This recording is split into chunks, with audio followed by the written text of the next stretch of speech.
Are going to bring some topics that are a little bit more controversial. One thing is that the USCIS is expected to waste 100,000 green cards that have been allocated for the employment-based, and we are going to discuss how we can prevent, how you can help to prevent, how we all can help to prevent the wastage of these 100,000 green cards, or probably even more. Who knows? We're going to discuss about when the dates move and if your priority date becomes current, what are the actions that you need to do? Should you do it right now, or should you wait when the priority date becomes current? And we're going to discuss about the cross-country chargeability. How, if your spouse is born in a different country, when you can be allocated to the visa numbers of that particular country. Emily, on the main topic, Emily, the wastage of the green cards. So the Department of State all along said that they're expecting USCIS to fully utilize the employment-based green cards. Now we have this extra 120,000 green cards approximately that we got it through the family-based. All of a sudden now they say, well, we expect a large number to be wasted. When the question was, is it 10,000 to 100,000? He doesn't want to go into details, but he does expect a large number of them to be wasted. What are they doing? How can we help prevent this thing? They have created extra burdens for themselves to adjudicate it by having us to do a lot of different stuff which were not there. Interview process was not there. The biometrics which used to happen very quickly they're not happening very quickly. There are times when things did not occur, though biometrics were not cleared. Back in Bush era, though, they used to approve the green cards and then see if there is any criminal or if there is any medical problems, then they actually used to cancel the green cards, though. But they are not doing that at this point of time, and they're about to waste this 100,000 plus green cards. What can we do for it? Right, so on immigrationgirl.com, I posted 2 articles today to give you an idea of steps you can take. You know, there are a lot of discussion about, well, can we file a lawsuit? You know, my case is unreasonably delayed. Can we group together to file a lawsuit to stop USCIS from wasting these green cards? And you know, we've researched into this option numerous times because we definitely want you to be able to receive your green card, and we want to help you with that process. But based on our research, it does not seem like litigation is going to be the route to go. And this is just based on very recent court decisions in other cases that were already filed about delays in the 485 processing and trying to force USCIS to adjudicate pending 485 applications, particularly by June 30th of this year, as in tomorrow, because of the EB5 category being sunset. And so there's a mad rush to try to get people's green cards approved that are in the EB5 before the green cards go away tomorrow when this category sunsets, because Congress hasn't yet extended that category. But the court in those cases is basically saying that the adjustment of status is discretionary.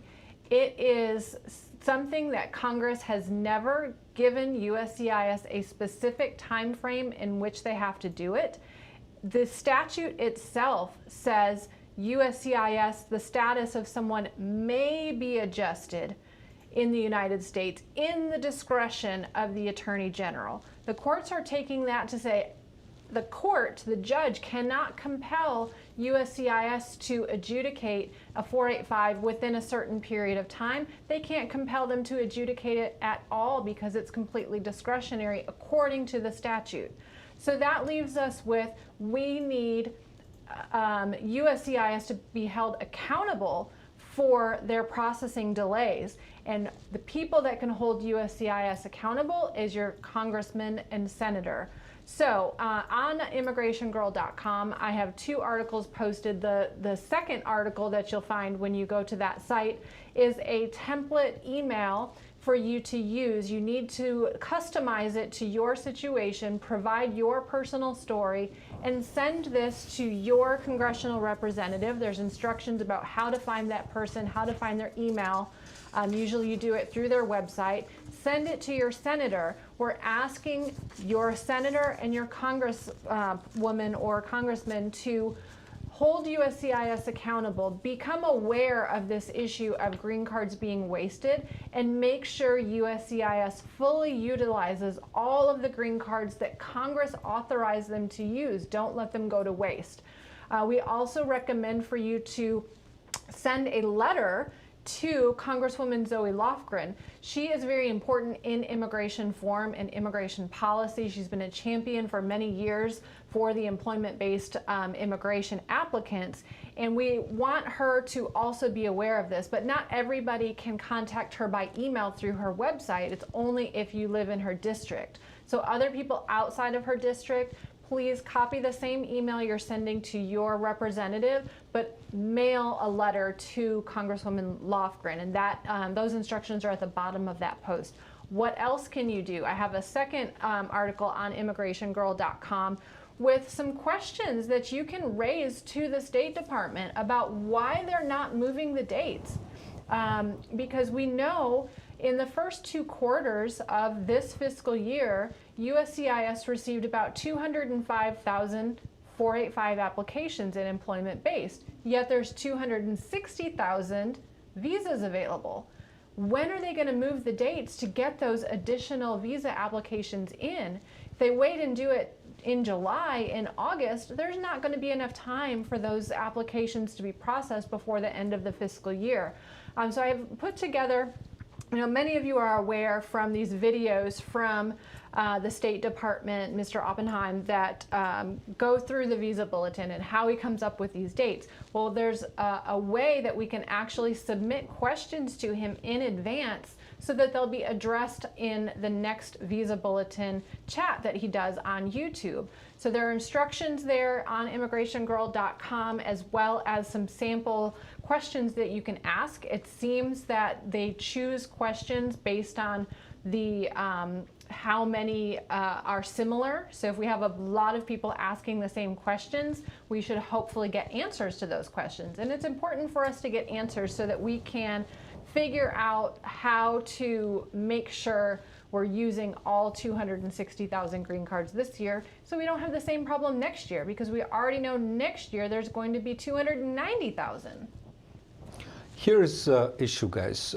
Every year we have been only allocated, especially the Indian nationals are only allocated 7% of the entire employment-based immigration. So out of the 140,000, Indians are subject to limit only 10,000 because of the 7% quota limit that we have.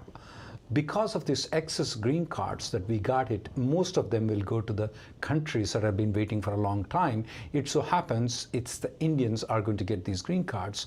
Now, if they don't give the green cards, imagine this extra 100 or 120,000 green cards should be going to the backlog countries. That means mostly to the persons who are born in India. So all these 100 to 120,000 green cards, if we don't get it, it's going to take 12 years for us to get it. Either we get it this year, otherwise, the same green cards, it will take 12 years. And if we don't fight this at this point of time, we're going to use 12 years. Practically, most of you guys that have been waiting, most probably are not going to get it. Maybe you will grow old, you will die. There's a chance for it, because if you go with 10,000 per year based on how it's going on, according to the Cato Institute, yes, you have a good possibility that you will die waiting for the green card rather than get the green card. So we suggest you that you do go to the link that is being provided. Write it lettered to the congressman. Have every friend of you who is in the situation, even if the person is not in the situation, you could have this letter modified, because this is a discrimination that's been going on. Congressman Joey Lofgren has been fighting about it. The per country limit, we got some exception right now for this year, and you let this go, you will be in great trouble. For those people who have been waiting the green card, even if you file the 485 application, if it's not approved though, there is a chance the priority date may go back. Because we have extra 120,000 that may be given to Indians. We have extra 140,000 to 150,000 most probably will be given next year to Indians. If we don't use this one, that means that we have to use that extra 120, that's about 260,000. It will take 26 years for us to get it. Either we get it right now, or we will do the same thing in 26 years. The courts can't help us. When the courts can't help us, you have to go to the congressman. This is a democratic country. You have a right to petition, even if you are not a U.S. citizen, even if you're not a green card holder, even if you're on a non-immigrant visa, you can write to the congressman, you can write to the senator. I want every of you guys who have been waiting for the green card to write a letter. I want every of you guys to contact at least 5 people to write this letter.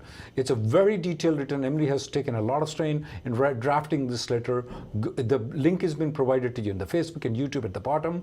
I want you to go to the Immigration Girl link, and I want you to write this letter. It's going to be helpful for the people who have been waiting for the green card in adjustment of status. It is going to be helpful for the people who are expected to file the 485 application at a later date. This is going to be helpful for the people who have not filed the green card. This is going to be helpful for the people who are on the F1 visa, who's about to get the H1B and green card. And all we are asking is that, look, you're going to dump those things out. It's like this, the food, they're going to throw it out in the trash. Just give it to us. That's all you need to request. If you don't do it, we are going to lose it. It's going to be 26 years for us to regain that, and then afterwards, who knows who's going to be alive by that time. So please follow the link, and we need to question the State Department. Hey, why are you letting the 120,000 green cards go in waste? Why can't you do the same thing what you did in 2007? In 2007, when the same scenario happened, the same Charlie Opelman, he made prior to date current for everybody in 2007. Everybody for EB2 and EB3. All the priority dates for every country nationals were current. So we were able to file all the people. Hey, you are wasting the green cards. Why can't you give it? And if the USCIS says, hey, we can't give it, well, make it current. Make it current for everybody. That's what happened in 2007, made it current for everybody. Let's question the State Department. 2 things I want you to do. Go write the letter to the congressman. Make a letter copy of that email sent to Congressman Joey Lofgren of San Jose. Make sure that you contact the State Department. It's a different article that's there. There are 2 different articles we have provided. In that question that we have drafted the questions to you, and if you want to modify, you're most welcome to. They're going to go with the number of questions. Last time, yesterday when Charlie spoke, there are 450 questions that they got. And they have selected the majority of the questions, the common questions that came in. If you guys all can, normally our YouTube, Facebook, and other media has been followed by about 40 to 50,000 watch this.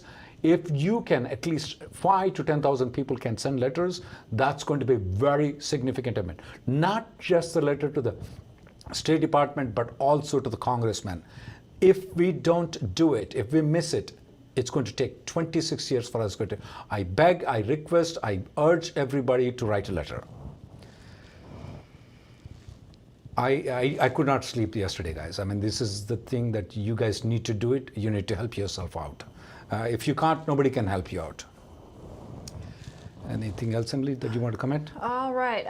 So with that in mind, we do expect the final action dates to continue to move forward obviously they are in July, and they should continue to move forward in July, in August, September, and again in October. So if your final action date is expected to become current, what sort of actions should you be taking right now? Do you want to talk about if someone who's already filed the 485, or maybe they have a downgrade pending, what they should be doing? If the dates are current, though, if you have already filed the 485, the final action dates are current. Remember, I told you before, the dates may move back. The final action dates were May 1st, 2010 in 2012. In April of 2012, it was May 1st, 2010. And the same thing became current again after 9 years. It may happen again. So what I want you to do is, if you already filed the adjustment of status, make sure your I-140 is approved. If you have not done the premium processing, do the premium processing. If you have not submitted the medicals, we do urge that you submit the medicals. There are a lot of feedback that we get it. My lawyer is telling, don't do it. It's up to you guys to listen to your lawyer or to us. It's up to you.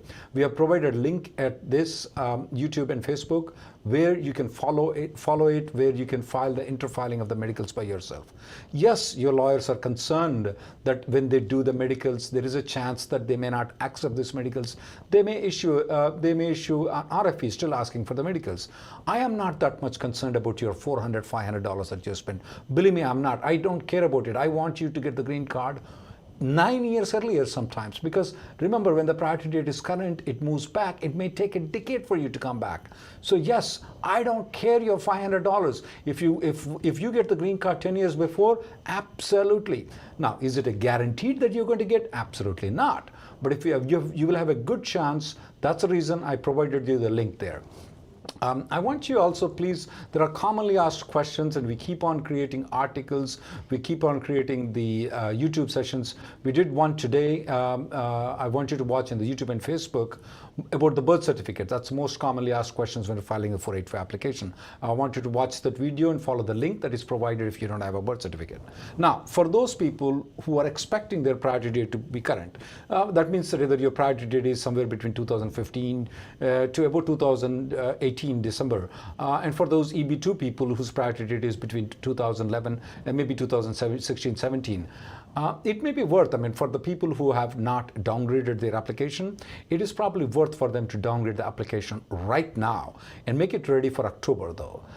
Even though we discussed about wasting the green cards, we still are expecting the priority dates, filing dates to move forward.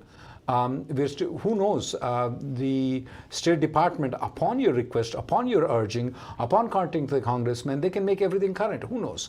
I want you to be prepared for it. I want you to file the EB3 right now. Contact your lawyer, contact your employer to downgrade right now.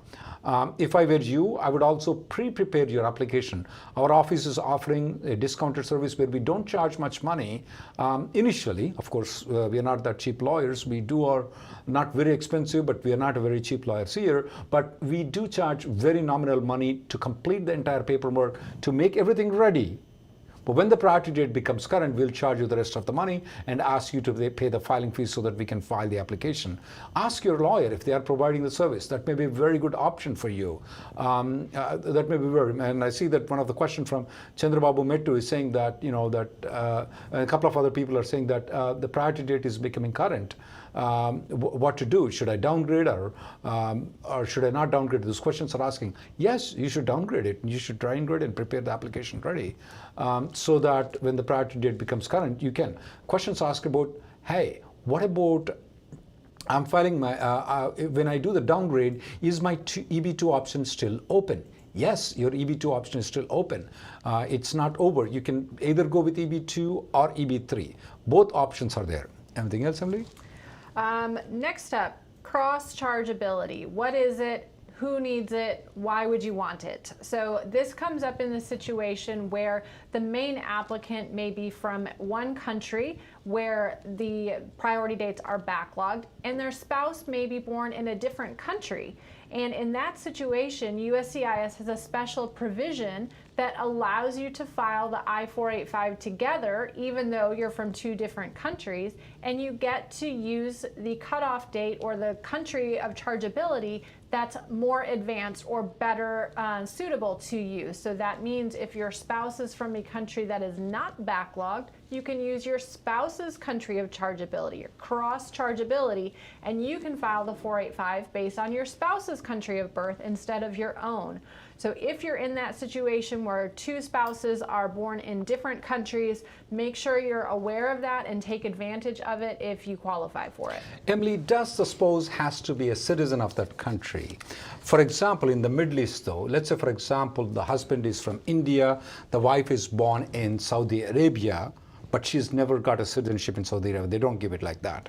Can you still use the CrossChargeability? Yes, absolutely. How come? Because she doesn't have a Saudi citizenship. Right, because it's all based on country of birth, not country of citizenship. Okay, so please make a note that if your spouse is born in a different country, even though she doesn't have a passport from that country, you will be subject to the cross-country chargeability. You don't come into all what we discussed in the past 15-20 minutes. You fall into a different category. You're always current, and that you may want to choose that option if your wife, if your spouse is born in a different country. This is not applicable if your children are born in a different country. It's only applicable when your spouse is born in a different country. You can use that.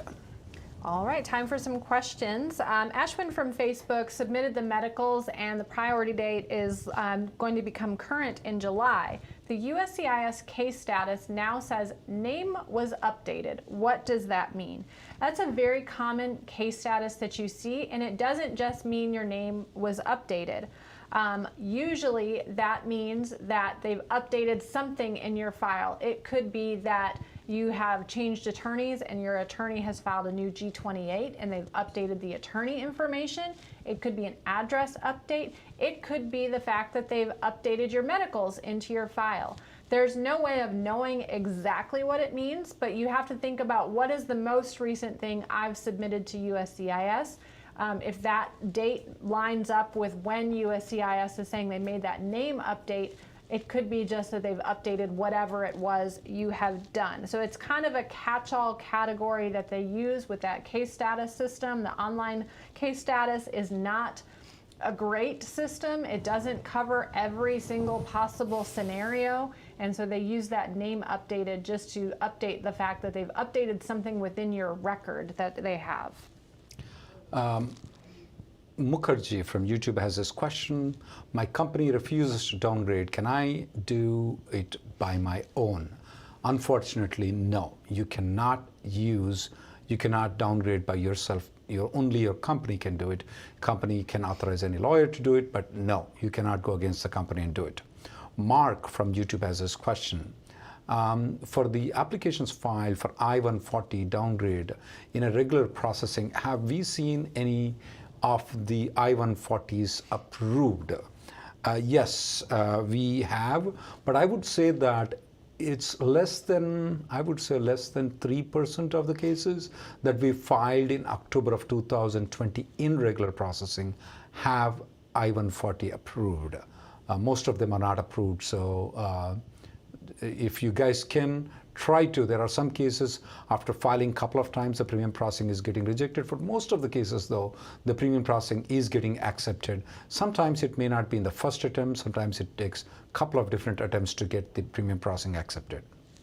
Karthik from YouTube wants to know, what does it mean if I'm missing the boat? I have a 2017 priority date and I might be changing the job. Can't I just downgrade a year later when the date is still current?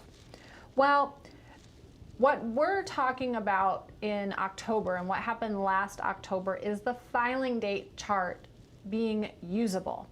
So if your date is current under the filing date chart, be aware that USCIS decides month to month whether we can use that filing date chart or not.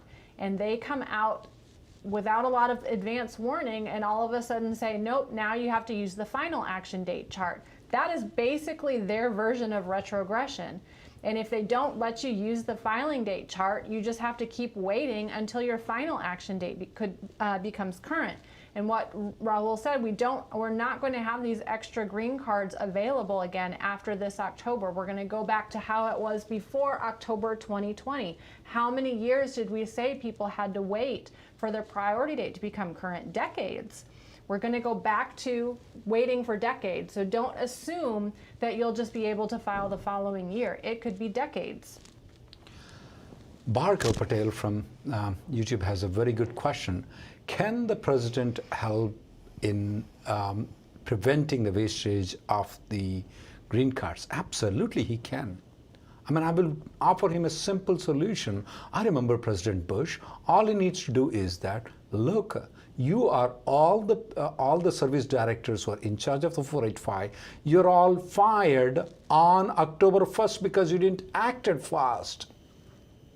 That's all he needs to do. You're fired on October 1st. Guess what they will do? Because they're not fired right now, they have to work right now. There's a chance they can keep their job. By October 1st, what will happen? Boom! It's not going to be the whole 260,000 will be filled up. It happened. I remember that. They were in those days, we used to have 485 interviews. Then Bush administration took the interviews off later on, though. But they can do it. I mean, he has the power to do it. Of course, we don't have a reach all the way to the president. It would be better that you contact the congressman so that the congressman knows where to contact and what to press. And if enough people are going to write letters, they're going to act on it. But the key for this is going to be Joey Lofgren from San Jose. She has been a champion. She's the one who is fighting for the removal of the per country quota for the employment-based. She's the one who is fighting against the discrimination which is already there in the employment-based. She is the one in 2007 when the State Department made the entire priority dates current. You know why they made the current? There was a fight between the State Department. Hey, you are not giving 140,000 green cards. And they're like, okay, we are going to give it. They're not giving it. And come July, they're still not granting the green card. The State Department said, hey, I am responsible for getting these 140,000 green cards. You are not doing, I'm going to make the date current. They made the date current. Guess what happened? USCIS started adjudicating the applications. Boom, left, right. In those 14, 15 days, we got most of our 485 applications approved. I don't know how, but it happened. And in July 1st, the USCIS wanted to take the date back at that point of time. When they moved to current, they wanted to make it back. It was Joey Lofgren's efforts at that point of time that we were still allowed to file the 485 application even until the next month, which is August 16th of 2007. So it was extended all the way in the July and 16th. From the July 1st to July 16th, we're in a limbo. They took the dates back. We don't know whether we should file, we should not file.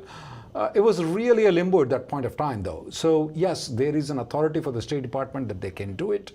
And we can see if the State Department will do the same thing what they did before. And to put a pressure on that, the best way would be, of course, to the congressman. But Bhargav, if you do have an influence all the way to the president, please let me know. And then if you want us to come after you and stand next to you when you go to the president or do anything, we are ready. A couple of H1B questions here.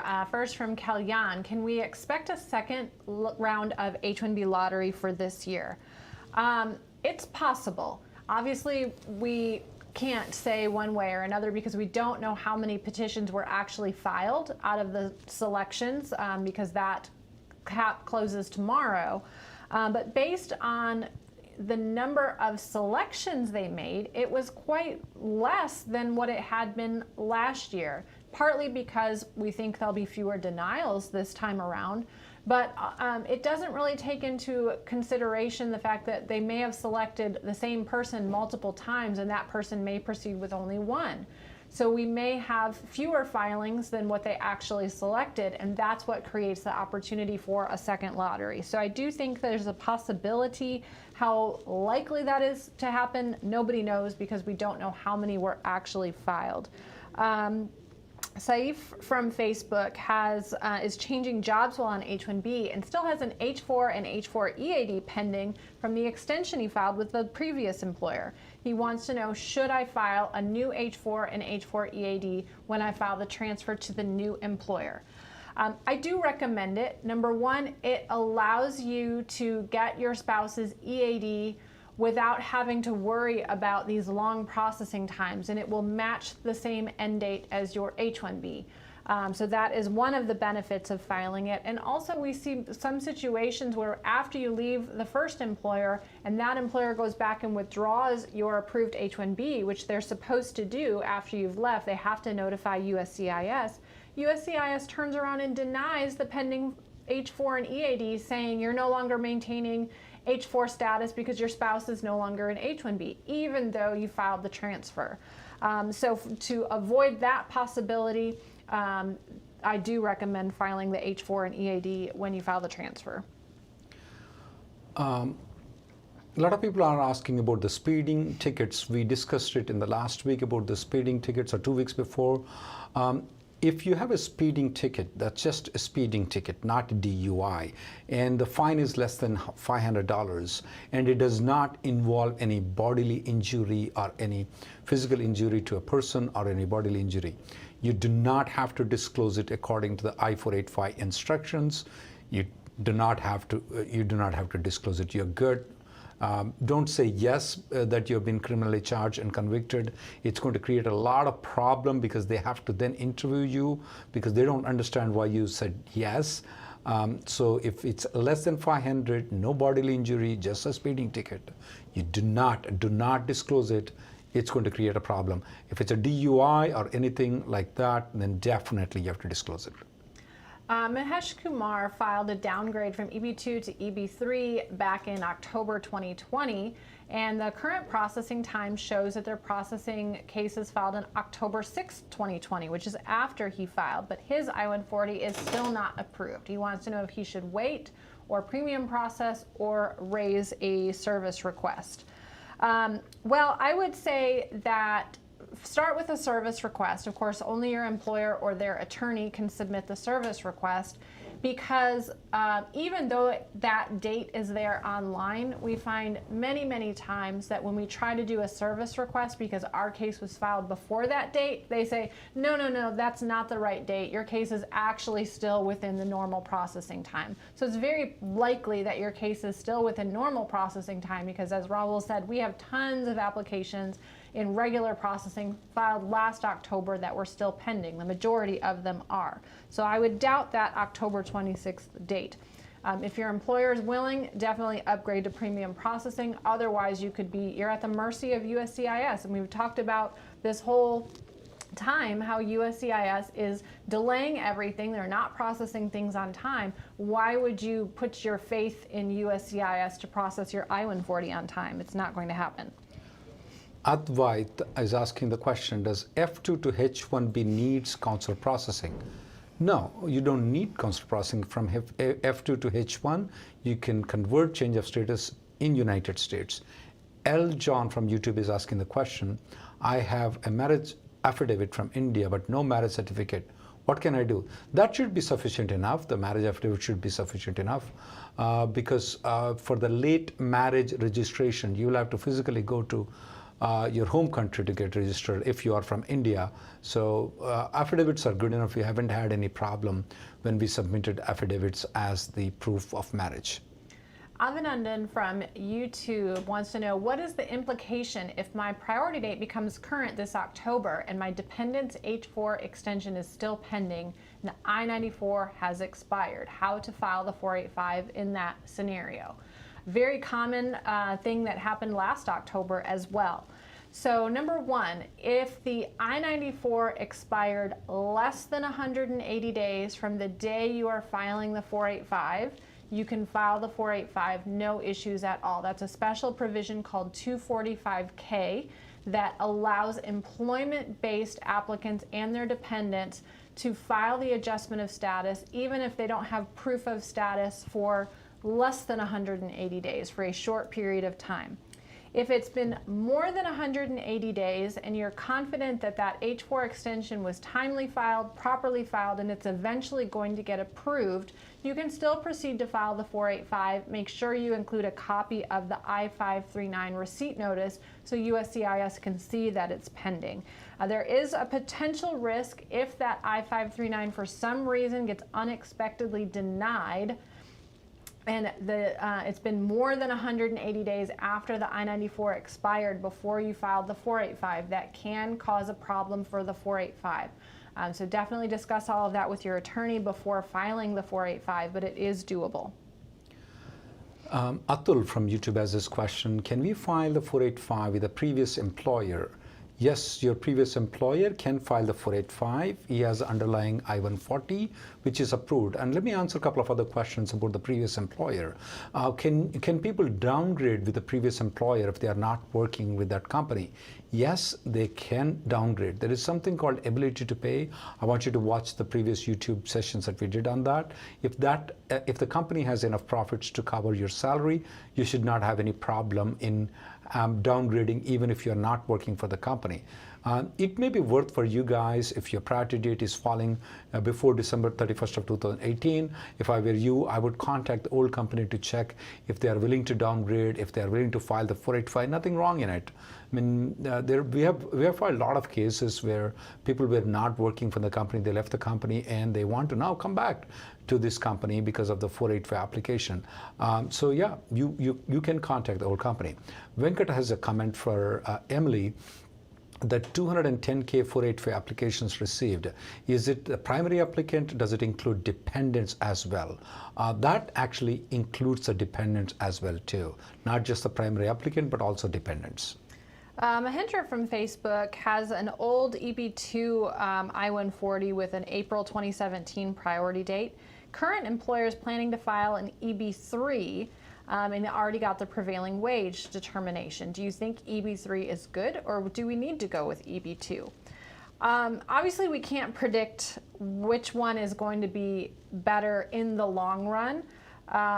Whether EB2 or EB3 is going to be current first for you based on the final action dates. But EB2 gives you the option of doing either when it comes time to actually file that I-140.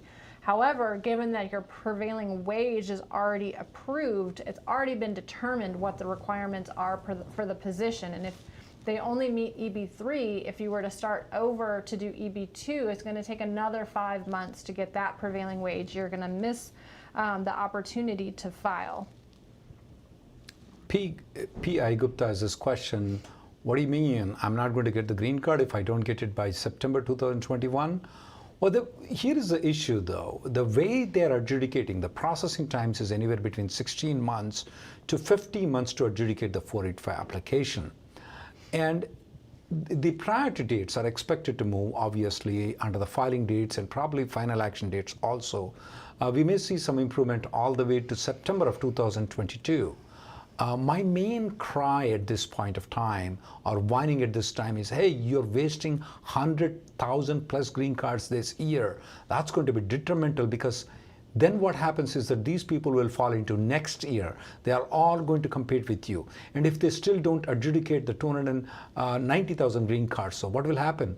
Guess what? You fall into the 10,000 category every year, because most probably this COVID is not going to continue next year. So we won't see more fall through of the green cards that are coming in. So we will be in a very, very disadvantage if we don't use this opportunity and request the USCIS to adjudicate fast. Help them in some times, for example, filing an I-140, filing the medical to adjudicate those things faster. Contact the congressman, contact the State Department to make them current, so that they push the pressure on the USCIS so they can adjudicate the entire applications faster. Robbie from Facebook says, with no biometric required, is it now possible to file the H1, H4, and H4E80 extension all together in premium processing? Well, it's possible to file them all together, but USCIS is still not approving them all together. They're approving the H1, and they're setting aside the H4 and the H4E80, and those are under the H4 processing time.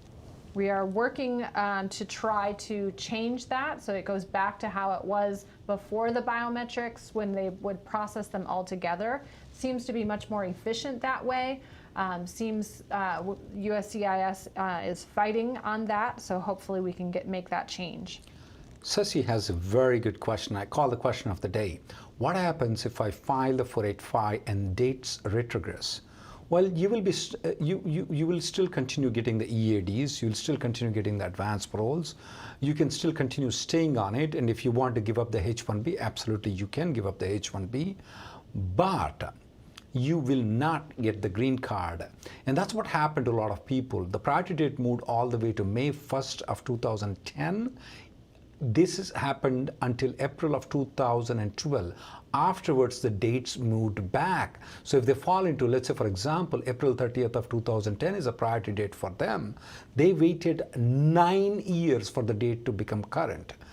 And if we let this window pass where they don't adjudicate the applications, here is what's going to happen. The 120,000, 140,000, 150,000 next year green cards, 270,000 green cards will go in the trash while you're waiting for the green card for a long period of time. And then it also happens that those people who want to enter into the 485, they can't enter into it because they don't move the dates, and they dumped all these green cards away. And that's the reason it's important for you to contact the congressman. Even though you file the 485, you may be in a little bit comfortable position, but you won't get the green card if they don't keep on giving the green cards. It's like this. The people are standing in line. If the people who are in front of you get the green card, guess what? You are next in line. But if the people in front of you don't get the green card and the dates move backward, they're going to start from the beginning again. So they wasted 270,000, and we will be only allocated 10,000 every year for the backlog countries, which is not good. So it's time for all of you guys, all of us, to make an effort to write to the congressman. Rajiv from Facebook wants to know, how does USCIS handle two I485 applications filed, one in EB5 and another in EB2? They'll process both of them, and whichever one is ready to be adjudicated first and has a green card available, they will adjudicate that one, and usually they will ask you to withdraw the other one at that point.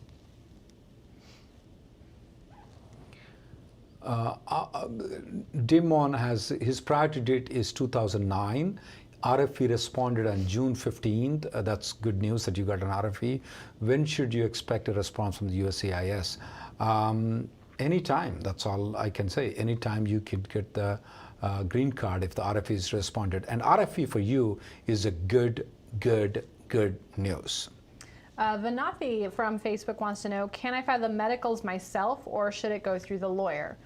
So assuming you're talking about interfiling the medical after you've already filed the 485 without the medical, you have the choice. It's your 485 application. Yes, you're also represented by an attorney, but it's your personal application, so you can submit it yourself or go through an attorney. For that process, we do have instructions on rnlawgroup.com. I believe there's a link on YouTube and Facebook as well. Naresh has this question. My priority date is August 2017. What is the likelihood that it may become current in October of 2021? It definitely has a chance.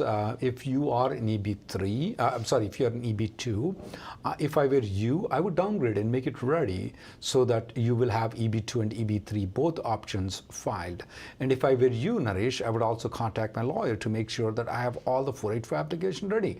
I don't want to go right into September and find out the priority date is become current, and then guess what? You're running around, your lawyer is busy, you're busy, and you're trying to collect the documents at that time. Birth certificate, birth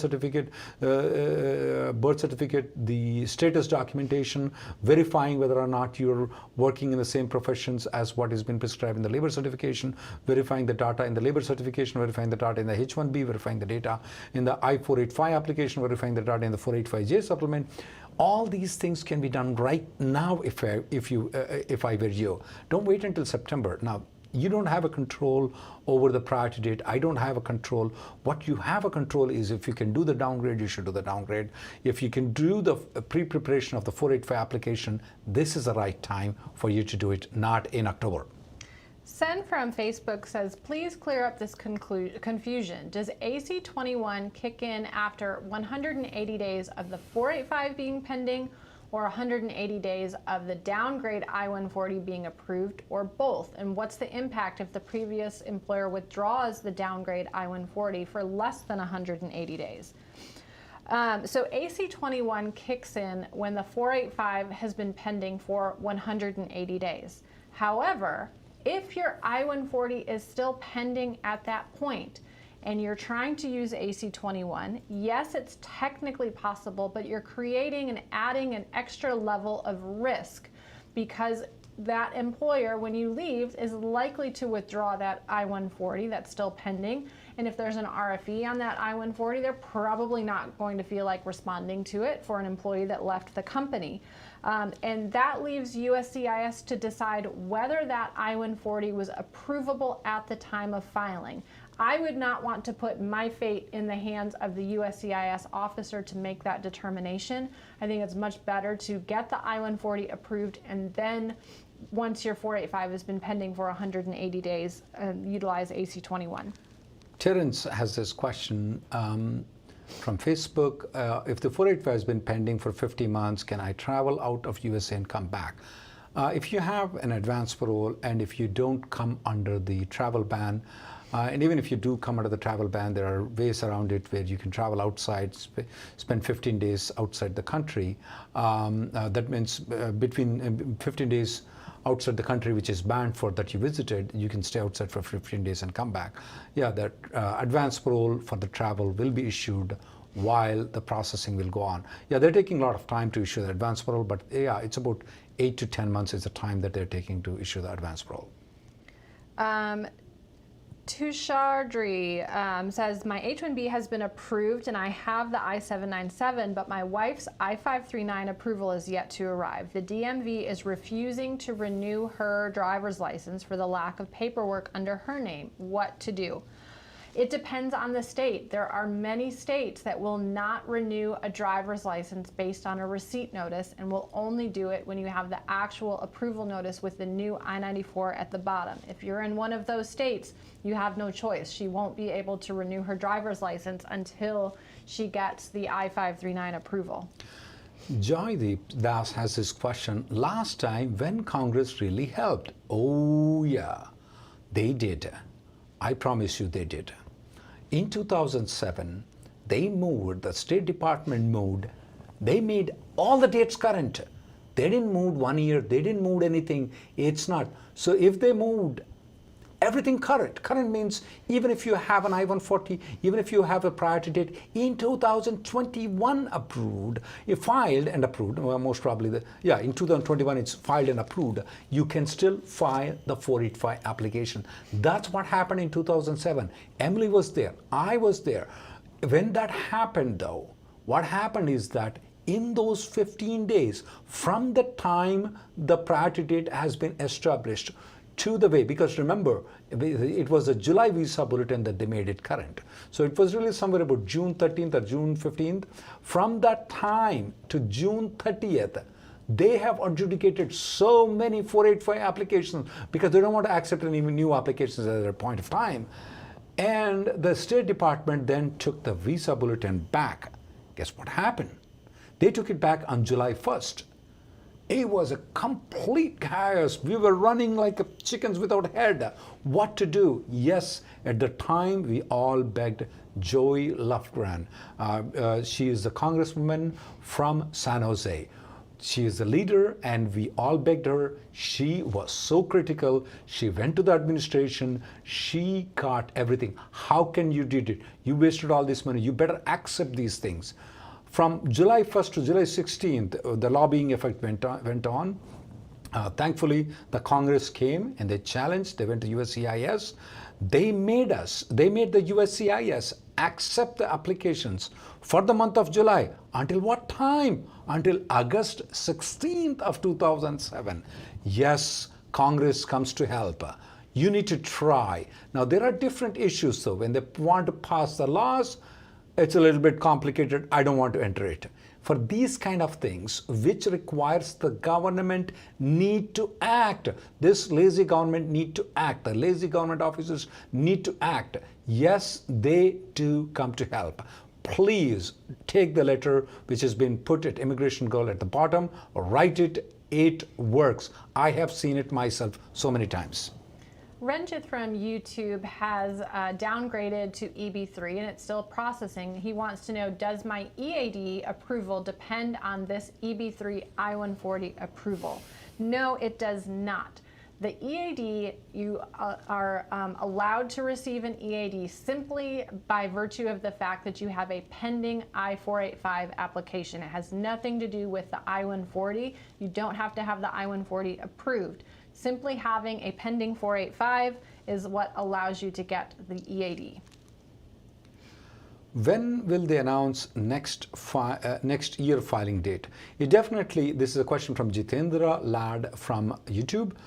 It will come in September of every year. Now September, which date? Last time it took a little bit longer time when we checked with the State Department. They said that it was because of some issues with regards to the Hong Kong. How would they treat it as? And it's a bit complicated, nothing important for us to know. That's the reason why they took a long time. Hopefully so, This time they're going to come in the second week of September, maybe at the most third week of September. Gopi from YouTube wants to know, why is the EB2 date of filing and final action date lagging, whereas the EB3 is advancing faster? Well, for so many years, more and more people were filing their labor certification in I-140 and EB3 or EB2 because EB3 was getting backlogged. Now we're in the opposite situation where everybody's been filing in EB2 for the last 10 years. Nobody was filing in EB3. Now EB3 is, there's fewer applicants there, so they can move those dates ahead faster. So it's all about how many people are in the pipeline in either category. Questions are asked about, if the previous company has filed a 485 application, do I have to be working with that company? Technically, it's just a job offer that is required. If you don't work for the company, it's not going to be detrimental. You can still obtain the green card even if you're not working for that company. It's just the offer of employment that is needed for you to get the green card.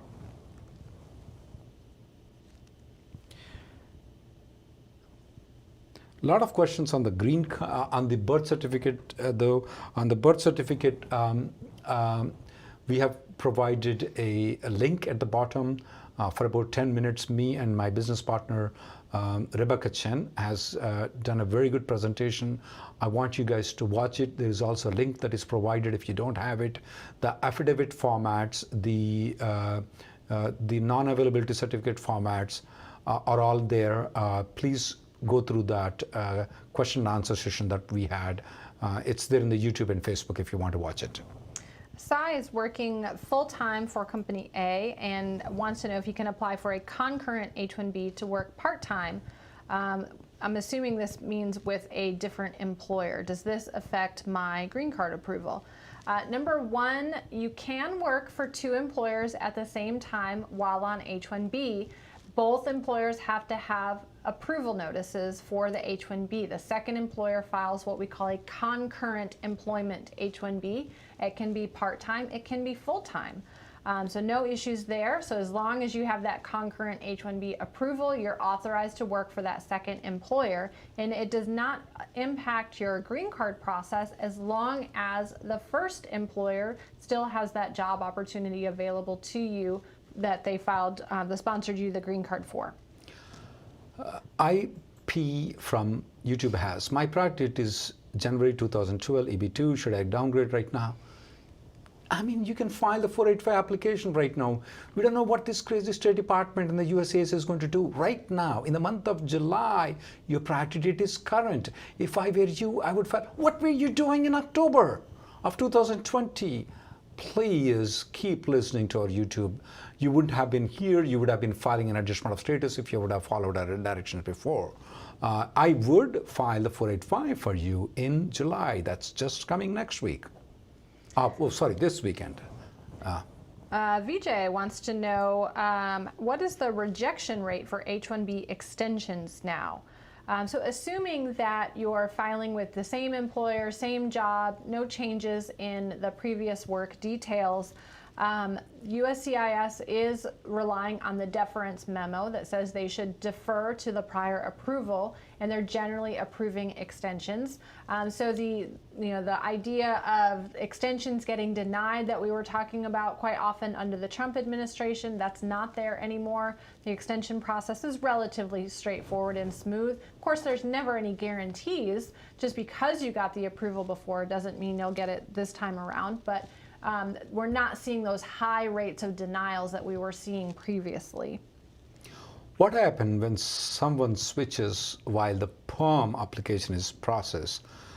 This question comes from Rishabh from YouTube. Unfortunately, you lose. I mean, your company is not going to proceed with the perm. Your company is not going to proceed with I-140. But if your company is good enough, even if you move to company B, if the company A wants to continue with the perm, wants to continue with the I-140, they can still, but I doubt if they would. So you most probably will lose unless your company is very cooperative. Sagar from YouTube has an EB1 and has the EAD and AP. His current H1B is expiring in August. Do we recommend to renew the H1? So we have an article on rnlawgroup.com with the pros and cons of continuing using your EAD or continuing to extend the H1B. Generally, if your I-140 has been approved and there are no issues with your 485, it's a straightforward case. It can be safe for you to forego the H1B and rely on the EAD instead. But I would recommend reviewing that article on rnlawgroup.com.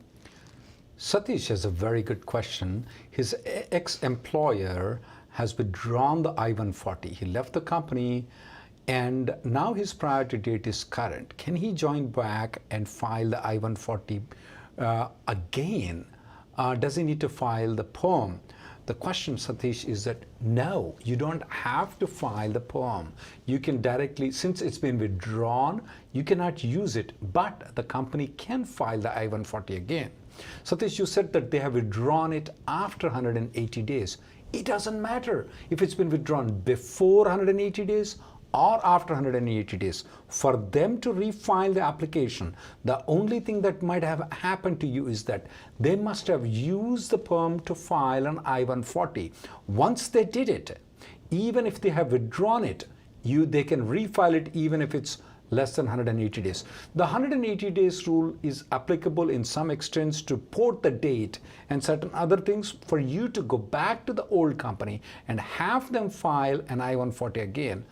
That's fine. They can do it. We do it. In fact, I just filed one 485 application. I just signed it, I-140 and 485, which we are actually going to file on June 30th because we can't file. The priority date is becoming current on July 1st, so we are filing the downgrade application and the 485 application. Sorry, not the downgrade application. Refiling the I-140 application and the downgrade application. The reason why we are refiling is the company withdrew it once the guy left the company. So now he's trying to come back. So they're filing an I-140 and 485. A couple of people have been asking, can we file a lawsuit to stop USCIS from wasting these green cards or save the spillover that we've got this year? There's some technical difficulties with that because one of the main issues, first kind of preliminary thing that you have to meet before you can file a lawsuit is what we call standing. The plaintiff, the person who's bringing the lawsuit, has to have standing to bring that lawsuit in court. And one thing that is required for standing is proof that you have been harmed. At this point, yes, we're expecting these green cards to be wasted, but it hasn't actually happened yet. So the defendants, USCIS, could simply say this lawsuit is moot because nobody's been harmed yet. It's brought too early. It's not ripe. So I think that would be difficult to win that kind of case when you're filing in advance. Can you file a lawsuit in October when we see so many green cards have been wasted? I don't think that's been done before. We know years ago there's probably, I think, 450,000 green cards that have gone wasted over the years. So it's kind of a new concept of filing a lawsuit on that. It's something we'd have to look into, but as for filing one right now, I think there's some difficulties with that. We have considered very many different aspects on litigating on this issue with our litigation people that we have in Washington, D.C. We have, along with that law firm, we have litigated a lot of them. We have been successful in most of them. Not all of them, but most of them, especially in the H4E80, we were able to get the, on the H4s, we were able to get the fingerprints, biometrics taken off. There are a lot of other things that we have worked with this law firm, and he was on our show too a couple of times here in our Houston office. He does come very frequently to our Houston office. We did a very good successful thing, but when it comes to the 485 application, the first thing Emily has pointed out is that standing, if you did not file, that's one thing definitely. And the jurisdiction of the district courts is the one, especially the Third Circuit Court has issued a non-published decision, which is pointing out that it's a discretionary authority that we cannot compel. The courts, the court said that they don't have an authority to compel the officers. So until that has been overruled, we are going to get shot down most of the time when we go. So that's a major discouragement that we have. While we are contemplating in looking into the legal matters, I want you to guys do one thing. I want you to go to the link that is provided at the bottom with the immigrationgirl.com. I want you to write a letter to the congressman. This part you can do it. We are contemplating. I know that you are there to fund us if we were to litigate. We can come to you, we can get the money, it's so easy. But if we don't see any material thing that we can make a change, we might not just take the money from you. That's the reason what we suggest you is go write the letter. It's been given to you there. Contact your congressman, contact your senator.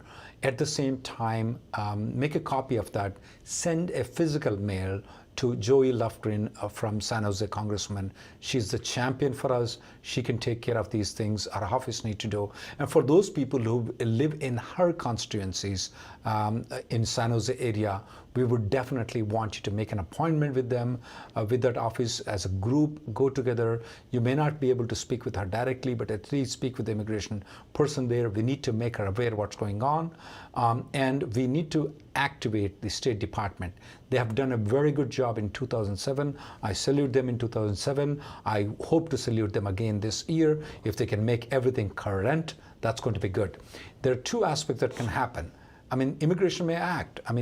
Or let it be current. We all file the 485 application. Let them take their own sweet time. I'm okay with it. To an extent, I'm okay with it. As long as they take all the applications right now, I may be okay with it if they are still delayed on that. So I'd recommend you do both the actions.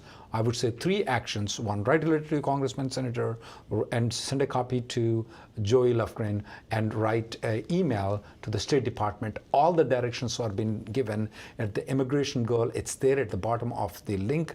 The video that you're watching, it is there. Please use these things and do whatever the necessary for you guys to obtain the green card faster. All right, well, we are out of time for this week. Thank you so much for joining us. Please subscribe to our newsletter at rnlawgroup.com, and you can always set up a consultation with us or any of us, our attorneys here at Reddy Neumann, by going to rnlawgroup.com as well. Thank you.